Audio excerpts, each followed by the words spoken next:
হাই বন্ধু বান্ধৱীসকল, এনে বহুত ব্লগ বনাই থাকোঁ। সেই বুলি ভাবি আজি মই ভাবিলোঁ যে আমাৰ কেটাৰিঙৰ জাৰ্ণিটোৰ বিষয়ে অলপমান কওঁ। এইবোৰ যে সৰু সৰু বেজবোৰ বনাই আছোঁ, এয়া প্ৰথমতে আৰম্ভ কৰিছিলোঁ দেই। বেজ বনাবলৈ যিহেতু আমাৰ ওচৰত পইচা নাছিলে, সেইটো পৰা এনেকৈ ইমজিবোৰ বনাইছিলোঁ। আমাৰ জাৰ্ণিটো আৰম্ভ হৈছিলে আজিৰ পৰা প্ৰায় 3 বছৰ আগত। আমি এটা সৰু গোট খুলিছিলোঁ, এইবোৰ যে আত্মসহায়ক গোট থাকে যে, তো তেনেকুৱা এটা খুলিছিলোঁ তথাপি আমি প্ৰথম বেংকলৈ গৈছিলোঁ যদিও তাত যিহেতু বিয়া নোহোৱা ছোৱালী গোট খুলিব নোৱাৰে বুলি ক'লে, সেইবাবে আমি সেইটো বাদ দিলোঁ। তাৰপিছতে আমি ভাবিলোঁ যে কিবা এটা ইনকম কৰিব পৰা যায়, আৰু সেইটোৰ পৰা ভাবি প্ৰথম আমি ভাবিলোঁ যে কি কৰিম। তো এনেকৈ ভাবোঁতে আমাৰ আইডিয়া আহিলে যে আমি এটা কেটাৰিং খুলিব পাৰোঁ। কাৰণ সেইটো ছাৰ্ভিচ কৰাটো আমি ছোৱালীখিনি ইমান কষ্ট কৰোঁ নহয়, বনোৱা সিজোৱাও কৰিব নালাগে, অকল ছাৰ্ভিচ কৰা। তো তাৰ উপৰি আমাৰ নিজৰ ইনকম এটাও আহিব। তো সেইটোৰ পৰা ভাবি আমি গোটেইখিনি এইটো ডিচাইড কৰিলোঁ যে আমি কেটাৰিং এটা খুলিম। আৰু চবেই গাইপতি পইচা তুলি পেলাই আমি মাত্ৰ 3খন বেনাৰ বনাইছিলোঁ। এখন বেনাৰ আমাৰ ৰঙাগড়া ঘাটত দিছিলোঁ, আৰু ৰঙাগড়া ঘাটত দিওঁতে সেইখন আকৌ ধুনীয়াকৈ আঁৰি থৈছিলোঁ, কিন্তু সেইখন ফালি পেলালে মানুহে, বহুত বেছি দুখ লাগিছিলে তেতিয়া।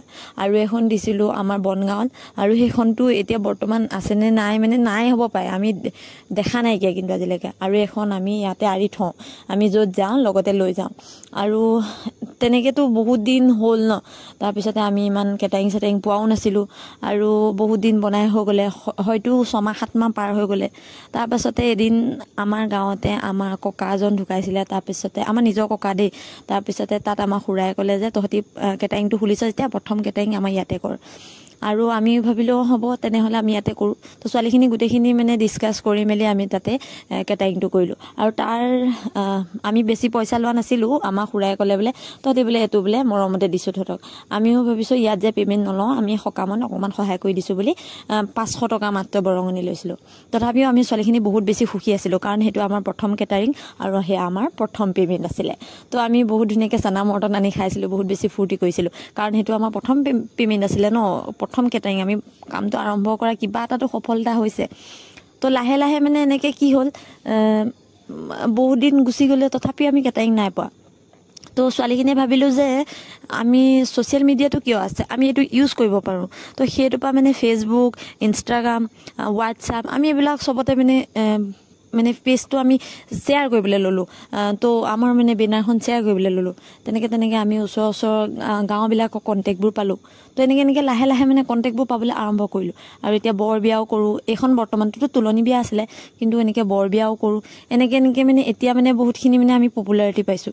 তো মই ইয়াৰ যোগেদি আপোনালোকক এইটোৱে ক'ব বিচাৰিছোঁ যে মানুহে যে কৰিম বুলি কৰিলে প্ৰত্যেকটো কামেই পাৰে। আৰু মেইনকৈ ছোৱালীখিনি কিছুমান মানুহে কয় ন যে ছোৱালীয়ে একো কৰিব নোৱাৰে। আচলতে তেনেকুৱা একো নহয়। তোমালোকে যদি ভাবা তেনেহ'লে চব কৰিব পাৰিবা, সেইটো 100%। লাগিলে 2 দিন দেৰি হ'ব, কিন্তু এদিন নহয় এদিন সফলতা পাবা, যেনেকৈ আমি পাইছোঁ।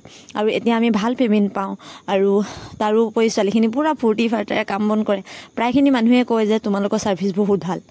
আৰু সেইটো জনাৰ পাছত আমাকনো কি লাগে, আমিতো বিচাৰিছিলোঁ ন যে আমি যিটো কাম কৰোঁ মানুহে পচন্দ কৰক। আৰু সেইটোৰ পৰা আজি আমি বহুত বেছি হেপ্পী।